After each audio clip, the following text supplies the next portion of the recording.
नमस्कार मित्रांनो. तर आज आपण या काकांची मुलाखत घेतोय की ज्यांनी एका गायीपासून सुरुवात करून आज 10 गायीपर्यंत त्यांचं आहे. म्हणजे 10 गायीपर्यंत त्यांचा गोठा आहे. त्यांना वाढवून 15 करायचे. तर आज आपण यांची मुलाखत घेऊया. गाया घेत यांनी म्हणजे त्यांच्या पिढून म्हणजे सगळं त्यांचं व्यवस्थित 2-3 महिन्यात गाया माघारी पिढून यांनी आता 10 गाया केलेल्या आहेत. त्यात पण 10 गायीत पण 2-3 गाया तुमच्या म्हणजे हे एक्सपायर पण झालेले आहेत. म्हणजे तुम्ही फटके पण खाल्लेले आहेत. एक गाय एक्सपायर झाली म्हणजे ह्यांनी धंद्यात लॉस पण खाल्लेला आहे. तर सांगा तुमचं आता गाया किती आहेत आणि दिवसाला दूध किती जातं? आपलं दूध आता 100-125 लिटर दूध जाते. बर 2 टाइम कंपल्सरी गाया काय सगळ्या चालू नसते. बर. आणि दुसरं गोष्ट म्हणजे गायकडनं आपण जास्त अपेक्षा बी करत नाही. शेण तर प्रॉफिट राहते त्याचा काही विषय नाही.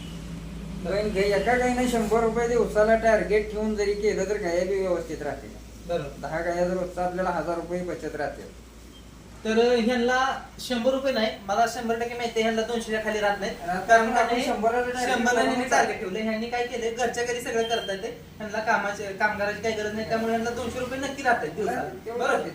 तर ह्यांनी गाय पासून सुरुवात केल्यानंतर पहिली गाय तुम्ही जेव्हा घेतली ती तुम्ही किती दिवसात फेडली आणि दुसरी गाय किती दिवसात आणली आणि तुमचा गायीचा हा जो काय तुमचा काळ आहे तो कसा झाला त्यांना सांगते. पहिली गाय मी 3 महिन्यातच फेडली. 3 महिन्यानंतर पुन्हा 2-3 गाया एकदमच घ्यायच्या. असं वाढवत जे गेली 10 गायीपर्यंत गेली. बरोबर. तर ह्यांच्या आता 10 गाय त्या ह्यांचा असा मानस आहे 15 टॉपच्या गाया करायच्या त्या आणि 1 नंबर मध्ये ह्यांना धंदा करायचा.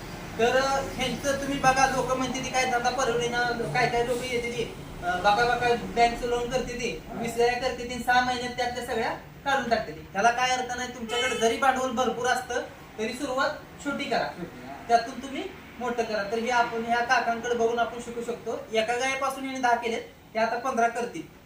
तर असं आहे. त्या काकांचा गोठा कुठे आहे? कडलासमध्ये. आलेगाव रोड. कडलासमध्ये आलेगाव रोडला ह्यांचा गोठा आहे. कधी पण तुम्ही जावं ह्यांचा गोठा बघा.